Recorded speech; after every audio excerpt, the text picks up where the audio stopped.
Welcome back to my YouTube channel PSRCS tutorial. So in today's session we are discussing the chapter number 6, searching, related to second PUC computer science. Let us start the session 1. What are all the contents we are discussing in this chapter is, first thing is introduction, and we discuss different types of searching techniques like linear search, binary search and searching by hashing. What do you mean by searching? In searching andre we are finding something else, right? Searching, we are finding something, elements given in the sorted list of arrays. It may be sorted or it may be unsorted. ಕೊಟ್ಟಿರುವಂತಹ sorted ಅಥವಾ assorted ಅರೇಯಲ್ಲಿ ನಮಗೆ ಬೇಕಾಗಿರುವಂತಹ ಎಲಿಮೆಂಟ್ಸನ್ನು ಹುಡುಕ್ತಾ ಇರ್ತೀವಲ್ಲ, ಅದನ್ನು ನಾವೇನಂತ ಕರಿತಾ ಇದ್ದೀವಿ? ಸರ್ಚಿಂಗ್ ಅಂತ ಕರಿತಾ ಇದ್ದೀವಿ. It is the process of locating A specific element within A collection of data. ನಾವು ಕಲೆಕ್ಟ್ ಮಾಡಿರುವಂತಹ ವಿತಿನ್ ಎ ಕಲೆಕ್ಷನ್ ಆಫ್ ಡೇಟಾದಲ್ಲಿ ನಮಗೆ ಬೇಕಾಗಿರುವಂತಹ ಎಲಿಮೆಂಟು ಯಾವ ಲೊಕೇಶನಲ್ಲಿ ಫೈಂಡ್ ಔಟ್ ಆಗ್ತಿದೆ ಅನ್ನೋದನ್ನು ನಾವು ಹುಡುಕ್ತಿರೋದನ್ನೇ ಸರ್ಚಿಂಗ್ ಅಂತ ಕರಿತಾ ಇದ್ದೀವಿ. Types of searching, mainly 3 types in this syllabus. We discussed about linear search, binary search and search by hashing. So these are the main 3 techniques we discussed in the Python. By linear search, ಏನಿದು linear search ಅಂತ ಅಂದರೆ, it is performed by inspecting each item in a list one by one from one end to another end to find a match for what we are searching. ನಾವು ಏನು ಹುಡುಕ್ತಾ ಇದ್ದೀವಿ, ತಗೊಂಡಿರುವಂತಹ collection of ಎಲಿಮೆಂಟ್ಸಲ್ಲಿ ಒಂದೊಂದೇ ಎಲಿಮೆಂಟನ್ನು ಪ್ರತಿಯೊಂದು element ಜೊತೆಗೆ compare ಮಾಡ್ತಾ ಹೋಗ್ತಾ ಇದ್ದೀವಿ. ಆ ಎಲಿಮೆಂಟ್, ಯಾವ ಎಲಿಮೆಂಟನ್ನು ಹುಡುಕ್ತಾ ಇದ್ದೀವೋ ಆ ಎಲಿಮೆಂಟನ್ನು ನಾವು ತಗೊಂಡಿರುವಂತಹ ಎಲಿಮೆಂಟ್ಸ್ಗಳ ಜೊತೆಗೆ ಫ್ರಮ್ ಬಿಗಿನಿಂಗ್ ಟು ಎಂಡ್ವರೆಗೂ ಪ್ರತಿಯೊಂದು ಎಲಿಮೆಂಟ್ ಜೊತೆ ಕಂಪೇರ್ ಮಾಡಿ ನೋಡೋ ಅಂಥದ್ದನ್ನು ಲೀನಿಯರ್ ಸರ್ಚ್ ಅಂತ ಕರಿತಾ ಇದ್ವಿ. This linear search is also non as sequential search ಆಗಿರುತ್ತೆ. ಸರ್ಚ್ ರಿಲೇಟೆಡ್ ಒಂದು ಪ್ರಾಬ್ಲಮ್ನ ನೀವು ನೋಡೋದಾದರೆ, ಒಂದು ನಮ್ ಲಿಸ್ಟನ್ನು ಅರೇಯನ್ನು ತೊಗೊಂಡಿದ್ದೀವಿ. ಇದರಲ್ಲಿ ಅನ್ಸಾರ್ಟೆಡ್ ಎಲಿಮೆಂಟ್ಸ್ ಇದೆ, 19, 21, 15 ಮತ್ತು 4 ಅನ್ನೋ 4 ಎಲಿಮೆಂಟ್ಸ್ ಇದೆ. ಇದರಲ್ಲಿ ನಾವು ಸರ್ಚ್ ಮಾಡಬೇಕಾಗಿರುವಂಥ ಎಲಿಮೆಂಟ್ ಯಾವುದು ಅಂದರೆ 4th ಎಲಿಮೆಂಟ್ ಅಂದರೆ 4 ಅನ್ನೋ ಎಲಿಮೆಂಟನ್ನು ನಾನು ಸರ್ಚ್ ಮಾಡಬೇಕು.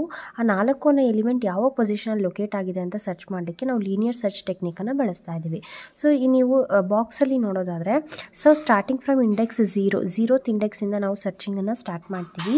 ನಮ್ಮ ಸರ್ಚ್ ಕೀ ಯಾವುದಾಗಿದೆ? 4 ಆಗಿದೆ. ಆ ಸರ್ಚ್ ಕೀಯನ್ನು ಪ್ರೆಸೆಂಟ್ ಆಗಿರುವಂಥ 4 ಎಲಿಮೆಂಟ್ ಜೊತೆಗೆ ಕಂಪೇರ್ ಮಾಡಿ ನೋಡಬೇಕು. ಕಂಪೇರ್ ಮಾಡಿದಾಗ ಯಾವ ಎಲಿಮೆಂಟ್ ಕಂಪೇರ್ ಈಕ್ವಲಿ ಆಗ್ತಾ ಇದೆ ಅಲ್ಲಿ ಆ ಎಲಿಮೆಂಟ್ ಏನಾಗ್ತದೆ, ಪೊಸಿಷನಲ್ಲಿ ನಮಗೆ ಸಿಗ್ತಾ ಇದೆ. ಫಾರ್ ಎಕ್ಸಾಂಪಲ್ 0th ಇಂಡೆಕ್ಸಲ್ಲಿ ಇರುವಂಥ ಎಲಿಮೆಂಟ್ ಯಾವುದು? 19 is not equals to 4. So condition ಏನಾಗ್ತಾ ಇದೆ? ಫಾಲ್ಸ್ ಆಗ್ತಾ ಇದೆ. ನಮಗೆ ಹುಡುಕಬೇಕಾಗಿರುವ ಎಲಿಮೆಂಟ್ 19 ಅಲ್ಲ. ನೆಕ್ಸ್ಟ್ ಪೊಸಿಷನಿಗೆ ಮೂವ್ ಆಗ್ತಾ ಇದ್ದೀವಿ, that is index value 1. Index value 1 ಅನ್ನೋದು ನಾವು ತೊಗೊಂಡಿರುವಂತಹ ಈ 1ನಲ್ಲಿರುವಂಥ ಎಲಿಮೆಂಟ್ ಯಾವುದು? 21.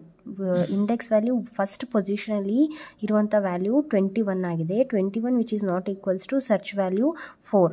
So again we move to the next element, that is second position 15 ಅನ್ನೋ ಎಲಿಮೆಂಟ್ನ ಸರ್ಚ್ ಕೀ 4 ಜೊತೆ ಕಂಪೇರ್ ಮಾಡ್ತಾ ಇದ್ದೀವಿ. ಇದು ಕೂಡ ಎರಡೂ ಸೇಮ್ ಆಗ್ತಾ ಇಲ್ಲ, ಹಾಗಾಗಿ ನಾವು ಹುಡುಕ್ತಾ ಇರುವಂಥ ಸರ್ಚ್ ಕೀ ಅದಾಗಿರಲ್ಲ. So again we are moving to next element, that is 4.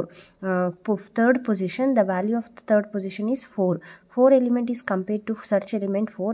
Both are same. Hence we consider that the 4th element found in the position value of array of 03. ಅಂದರೆ third ಪೊಸಿಷನಲ್ಲಿ ನಮಗೇನಾಗ್ತಾ ಇದೆ, ನಾವು ಹುಡುಕ್ತಾ ಇರುವಂಥ 4th element find ಆಗ್ತಾ ಇದೆ. So this is how we are going to search the values in the linear search. Next we are discussing algorithm related to linear search. Linear search ಅಲ್ಗಾರಿದಮ್ನ ಬರ್ಕೊಳ್ಳಿಕ್ಕೆ function name linear search ಅಂತಲೇ ತೊಗೊಂಡಿದ್ದೀವಿ. 3 parameter pass ಮಾಡಿದ್ದೀವಿ, ಒಂದು ನಮ್ list, ಮತ್ತೊಂದು key, ಮತ್ತೊಂದು N ಅಂತ ಹೇಳಿ. ಸೊ ಸ್ಟೆಪ್ 1ನಲ್ಲಿ ಏನು ಮಾಡ್ತಾ ಇದ್ದೀವಿ, ನಮ್ಮ ಇಂಡೆಕ್ಸ್ ವ್ಯಾಲ್ಯೂ ಅಂದರೆ ಕಂಪ್ಯಾರಿಸನ್ ಸ್ಟಾರ್ಟ್ ಆಗೋಕ್ಕೂ ಮುಂಚೆ ಅಥವಾ ನಾವು ಎಲ್ಲಿಂದ ಸ್ಟಾರ್ಟ್ ಮಾಡ್ತಿದ್ವಿ ಅಂದರೆ index value is equal to 0. ಫಸ್ಟಿಂದನೇ ನಮ್ಮ ಕಂಪ್ಯಾರಿಸನ್ ಸ್ಟಾರ್ಟ್ ಆಗ್ತದೆ. ಹಾಗಾಗಿ set index is equal to 0 ತೊಗೊಂಡಿದ್ವಿ. ಎಲ್ಲಿವರೆಗೂ ಸರ್ಚ್ ಮಾಡಬೇಕು ಅಂದರೆ ಅಪ್ ಟು ಎನ್, ಮ್ಯಾಕ್ಸಿಮಮ್ ವ್ಯಾಲ್ಯೂಸ್ವರೆಗೂ ನಾವು ಸರ್ಚ್ ಮಾಡಬೇಕು. ಎಷ್ಟು ಲೆಂತ್ ಆಫ್ ದ ಅರೇ ತೊಗೊಂಡಿರ್ತೀವೋ ಅದ್ರವರೆಗೂ ನಾವು ಸರ್ಚ್ ಮಾಡಬೇಕು. ಹಾಗಾಗಿ ಲೆಂತ್ ಆಫ್ ದ ಅರೇಯನ್ನು ನಾವು ಎನ್ ಅನ್ನೋ ವೇರಿಯೇಬಲಲ್ಲಿ ರೆಪ್ರೆಸೆಂಟ್ ಮಾಡ್ತಾ ಇದ್ವಿ. So index is less than N, repeat step 3. ಎಲ್ಲಿವರೆಗೂ ನಾವು ರಿಪೀಟ್ ಮಾಡಬೇಕು ಸ್ಟೆಪ್ 3 ಅನ್ನು ಅಂದರೆ ಇಂಡೆಕ್ಸ್ ವ್ಯಾಲ್ಯೂ ಲೆಸ್ ಎನ್ ಆಗೋವರೆಗೂ ನಾವು ರಿಪೀಟ್ ಮಾಡಬೇಕಾಗುತ್ತೆ. ಅಂದರೆ ಅಪ್ ಟು ದ ಲಾಸ್ಟ್ವರೆಗೂ ನಾವು ಸರ್ಚಿಂಗನ್ನು ಕಂಟಿನ್ಯೂ ಮಾಡ್ತಾನೆ ಇರಬೇಕು ನಮ್ಮ ಎಲಿಮೆಂಟ್ ಸಿಗೋವರೆಗೂ. ನೆಕ್ಸ್ಟ್ ಸ್ಟೆಪ್ 3ಯಲ್ಲಿ if num list of array index is equal to key, ನಮಗೆ ನಮ್ ಲಿಸ್ಟಲ್ಲಿ ನಮಗೆ ಬೇಕಾದ ಇಂಡೆಕ್ಸಲ್ಲಿ ನಾವು ಹುಡುಕ್ತಿರುವಂತಹ ಕೀ ಸಿಗ್ತಾ ಇದೆ ಅಂದರೆ ಎಲಿಮೆಂಟ್ ಫೌಂಡ್ ಅಟ್ ಪೊಸಿಷನ್ ಯಾವ ಪೊಸಿಷನ್ ಇರುತ್ತೋ ಆ ಪೊಸಿಷನ್ನ ನಾವೇನು ಮಾಡ್ತಾ ಇದ್ದೀವಿ, ಡಿಸ್ಪ್ಲೇ ಮಾಡ್ತಾ ಇದ್ದೀವಿ. ಇನ್ ಕೇಸ್ ಸಿಗಲಿಲ್ಲ ಅಂತ ಅಂದರೆ ಹುಡುಕ್ಲಿಕ್ಕೆ ನಾವೇನು ಮಾಡ್ತೀವಿ, ಇಂಡೆಕ್ಸ್ ವ್ಯಾಲ್ಯೂನ ಇನ್ಕ್ರಿಮೆಂಟ್ ಮಾಡ್ತಾ ಹೋಗ್ತೀವಿ. ಇಂಡೆಕ್ಸ್ ವ್ಯಾಲ್ಯೂ ಎಷ್ಟಿರುತ್ತೋ ಅದಕ್ಕೆ +1 ಆ್ಯಡ್ ಮಾಡಿದ್ರೆ ನೆಕ್ಸ್ಟ್ ಪೊಸಿಷನ್ಗೆ ವ್ಯಾಲ್ಯೂ ಆಫ್ ಎಲಿಮೆಂಟ್ಸ್ ಏನಾಗ್ತಾ ಹೋಗುತ್ತೆ, ಮೂವ್ ಆಗ್ತಾ ಹೋಗುತ್ತೆ. ಇನ್ ಕೇಸ್ ಯಾವ ಎಲಿಮೆಂಟ್ಸಲ್ಲಿ ಯಾವ ಪೊಸಿಷನಲ್ ಆಫ್ ಇಂಡೆಕ್ಸಲ್ಲೂ ಕೂಡ ನಮ್ಮ ಸರ್ಚ್ ಕೀ ಸಿಗ್ತಾ ಇಲ್ಲ ಅಂದಾಗ ಏನಂತ ಪ್ರಿಂಟ್ ಮಾಡ್ತೀವಿ, ಸರ್ಚ್ ಈಸ್ ಅನ್ಸಕ್ಸಸ್ಫುಲ್ ಅಂತ ಪ್ರಿಂಟ್ ಮಾಡ್ತಾ ಇದ್ದೀವಿ. So this is a simple algorithm related to linear search ಆಗಿರುತ್ತೆ. ಪ್ರೋಗ್ರಾಮನ್ನು ನೋಡ್ತಾ ಇರ್ಬೋದು, ಪೈಥಾನ್ ಪ್ರೋಗ್ರಾಮನ್ನು linear search user defined function ಬಳಸಿದ್ದೀವಿ. ಲೀನಿಯರ್ ಸರ್ಚ್ ಫಂಕ್ಷನ್ ನೇಮ್ ಕೊಟ್ಟಿದ್ದೀವಿ. ಲಿಸ್ಟ್ ಮತ್ತು ಕೀಯನ್ನು 2 ಪ್ಯಾರಾಮೀಟರ್ ತೊಗೊಂಡಿದ್ದೀವಿ. For index i in range 0, length of list 0 ಇಂದ ನಮ್ಮ ಲೆಂತ್ ಆಫ್ ದ ಲಿಸ್ಟ್ ಎಷ್ಟಿರುತ್ತೆ ಅಂದರೆ ನಂಬರ್ ಆಫ್ ಎಲಿಮೆಂಟ್ಸ್ ಎಷ್ಟು ತೊಗೊಂಡಿರ್ತೀವೋ ಅಷ್ಟು ಎಲಿಮೆಂಟ್ಸ್ನ ಜೊತೆಗೆ ನಾವು ಕಂಪೇರ್ ಮಾಡಬೇಕಾಗತ್ತೆ. ಹಾಗಾಗಿ ನಾವು ಫಾರ್ ಲೂಪನ್ನ ಅಷ್ಟು ಸತಿ ಏನು ಮಾಡ್ತೀವಿ, ಲೂಪಿಂಗ್ ಮಾಡ್ತಾ ಇದ್ದೀವಿ. ನೆಕ್ಸ್ಟು ನಾವು ತೊಗೊಂಡಿರುವಂತಹ ಎಲಿಮೆಂಟ್ಸ್ ಏನು ಸರ್ಚ್ ಮಾಡ್ತಾ ಹೋಗ್ತೀವಿ, ಕಂಪೇರ್ ಮಾಡ್ತಾ ಹೋಗ್ತೀವಿ. ಆ ತೊಗೊಂಡಿರುವಂತಹ ಸರ್ಚ್ ಎಲಿಮೆಂಟು ನಾವು ಕಂಪೇರ್ ಮಾಡೋಕ್ಕೆ ತೊಗೊಂಡಂಥ ಎಲಿಮೆಂಟ್ ಎರಡೂ ಕೂಡ ಏನಾಗಬೇಕು, ಈಕ್ವಲ್ ಆಗಬೇಕು. ಅಲ್ಲಿವರೆಗೂ ನಾವು ಸರ್ಚ್ ಮಾಡ್ತೀವಿ. ಇನ್ ಕೇಸ್ ಈಕ್ವಲ್ ಆಗದೇ ಇದ್ದಾಗ ಸರ್ಚ್ ಈಸ್ ಅನ್ಸಕ್ಸಸ್ಫುಲ್ ಅಂತ ಪ್ರಿಂಟ್ ಆಗುತ್ತೆ. ಸೊ ನಾವು ತೊಗೊಂಡಂಥ ಎಲಿಮೆಂಟ್ ಈಕ್ವಲ್ ಆಗದೇ ಇದ್ದಾಗ ನೆಕ್ಸ್ಟ್ ಎಲಿಮೆಂಟ್ನ ಮೂವ್ ಆಗಬೇಕು ಅಂದಾಗ ಇಂಡೆಕ್ಸ್ ಏನಾಗುತ್ತೆ, index is equal to index +1 ಆಗುತ್ತೆ. ನೆಕ್ಸ್ಟ್ ಪೊಸಿಷನ್ಗೆ ಮೂವ್ ಆಗುತ್ತೆ. ಮೂವ್ ಆಗದೇ ಇದ್ದರೆ ಅಂದರೆ ಎಲಿಮೆಂಟ್ಸ್ ಮುಗೀತು ಅಂದಾಗ ರಿಟರ್ನ್ ನನ್ ಅಂತ ಪ್ರಿಂಟ್ ಆಗುತ್ತೆ. ಅದಾದಮೇಲೆ ನಾವು ಒಂದು ಈ ಲಿಸ್ಟನ್ನು ಕ್ರಿಯೇಟ್ ಮಾಡಬೇಕಲ್ವ ಎಲಿಮೆಂಟ್ಸನ್ನು ಇನ್ಸರ್ಟ್ ಮಾಡಲಿಕ್ಕೆ. ಹಾಗಾಗಿ ಒಂದು ಎಂಟಿ ಲಿಸ್ಟನ್ನು ತೊಗೊಳ್ತಾ ಇದ್ದೀವಿ. List one is equal to list empty list ಫಂಕ್ಷನ್ನ ತೊಗೊಂಡಿದ್ದೀವಿ. ಮ್ಯಾಕ್ಸಿಮಮ್ ಅನ್ನೋ ವೇರಿಯೇಬಲ್ಗೆ ನಾವು ಇನ್ಪುಟ್ಸ್ ಆಫ್ ಎಲಿಮೆಂಟ್ಸ್ನ ನಾವೇನು ಮಾಡ್ತಾ ಇದ್ದೀವಿ, ಇನ್ಪುಟ್ ಮಾಡ್ತಾ ಇದ್ದೀವಿ using the input statement with the whole number values int as a data type. Next print statements ತೊಗೊಂಡಿದ್ದೀವಿ. ಎಂಟರ್ ಈಚ್ ಎಲಿಮೆಂಟ್, ಪ್ರತಿಯೊಂದು ಎಲಿಮೆಂಟ್ಸ್ನ ಎಂಟರ್ ಮಾಡಲಿಕ್ಕೆ ಎಂಟರ್ ಈಚ್ ಎಲಿಮೆಂಟನ್ನು ಔಟ್ಪುಟ್ ಸ್ಟೇಟ್ಮೆಂಟ್ನ ತೊಗೊಂಡಿದ್ದೀವಿ. ಲೂಪಿಂಗ್ ನಾವು ಮ್ಯಾಕ್ಸಿಮಮ್ ವ್ಯಾಲ್ಯೂಸ್ ಎಷ್ಟು ತೊಗೊಂಡಿರ್ತೀವಿ, ಎನ್ನಿಗೆ ಎಷ್ಟು ವ್ಯಾಲ್ಯೂ ತೊಗೊಳ್ತೀವೋ ಅಥವಾ ಲೆಂತ್ ಆಫ್ ದ ಎಷ್ಟಿರಬೇಕು ಅಂತ ನಾವು ಕನ್ಸಿಡರ್ ಮಾಡಿರ್ತೀವೋ ಅದು ಎಲ್ಲಿ ಸ್ಟೋರ್ ಆಗ್ತದೆ, ಮ್ಯಾಕ್ಸಿಮಮ್ ಅನ್ನೋ ವೇರಿಯೇಬಲ್ ಸ್ಟೋರ್ ಆಗ್ತದೆ. ಅಷ್ಟು ಸರಿ ಲೂಪಿಂಗ್ ಆಫ್ ದ ಎಲಿಮೆಂಟ್ಸ್ನ ಅದು ಇನ್ಪುಟ್ ಆಗಿ ತೊಗೊಳ್ತಾ ಹೋಗುತ್ತೆ.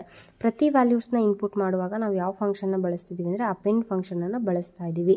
ಅದಾದಮೇಲೆ print the list contents are, ಯಾವೆಲ್ಲ ಎಲಿಮೆಂಟ್ಸ್ ತೊಗೊಂಡಿರ್ತೀವೋ ಅದನ್ನು ಡಿಸ್ಪ್ಲೇ ಮಾಡಲಿಕ್ಕೋಸ್ಕರ ನಾವು ಪ್ರಿಂಟ್ ಸ್ಟೇಟ್ಮೆಂಟ್ ತೊಗೊಂಡಿದ್ದೀವಿ. ಇನ್ಸರ್ಟ್ ಮಾಡಿರೋ ಪ್ರತಿ ಎಲಿಮೆಂಟು ಲಿಸ್ಟ್1 ಅನ್ನೋ ಒಂದು ಲಿಸ್ಟಲ್ಲಿ ಸ್ಟೋರ್ ಆಗ್ತಾ ಹೋಗುತ್ತೆ. Next key is equal to search element ತೊಗೋಬೇಕಲ್ಲ, ನಾವು ತೊಗೊಂಡಿರುವಂಥ ಎಲಿಮೆಂಟ್ಸಲ್ಲಿ ಸರ್ಚ್ ಎಲಿಮೆಂಟನ್ನು ಸ್ಟೋರ್ ಮಾಡಲಿಕ್ಕೆ ಕೀ ಅನ್ನೋ ವೇರಿಯೇಬಲ್ನ ತೊಗೊಂಡಿದ್ದೀವಿ. ಸೊ ನಾವು ಪ್ರತಿ ಸರಿ ಸರ್ಚ್ ಮಾಡಿದಾಗ ಲಿಸ್ಟ್1ಅಲ್ಲಿರೋ ಎಲಿಮೆಂಟು ಮತ್ತು ಕೀ ಎಲಿಮೆಂಟ್ ಯಾವ್ದು ತೊಗೊಂಡಿರ್ತೀವೋ ಎರಡೂ ಕೂಡ ಈಕ್ವಲ್ ಆಗಬೇಕು, ಅಲ್ಲಿವರೆಗೂ ಸರ್ಚ್ ಮಾಡ್ತೀವಿ. ಈಕ್ವಲ್ ಆದರೆ number key is not present, equal ಆದರೆ number key is present at position ಅನ್ನೋದನ್ನು ಡಿಸ್ಪ್ಲೇ ಆಗುತ್ತೆ, ಯಾವ ಪೊಸಿಷನಲ್ಲಿ ಇದೆ ಅನ್ನೋದು ಡಿಸ್ಪ್ಲೇ ಆಗುತ್ತೆ. ಇನ್ ಕೇಸ್ ಸಿಗಲಿಲ್ಲ ಅಂದಾಗ number key is not present in the list ಅಂತ ಹೇಳಿ ಡಿಸ್ಪ್ಲೇ ಆಗ್ತಾ ಇದೆ. ಫಾರ್ ಎಕ್ಸಾಂಪಲ್ ನೀವು ಔಟ್ಪುಟ್ಟನ್ನು ನೋಡೋದಾದರೆ how many elements in your list, ನಿಮ್ಮ ಲಿಸ್ಟಲ್ಲಿ ಎಷ್ಟು ಎಲಿಮೆಂಟ್ಸ್ ಬೇಕು, ಸೈಜ್ ಆಫ್ ದ ಲಿಸ್ಟನ್ನು ಡಿಸೈಡ್ ಮಾಡ್ತಾ ಇದ್ದೀವಿ 3 ಅಂತ.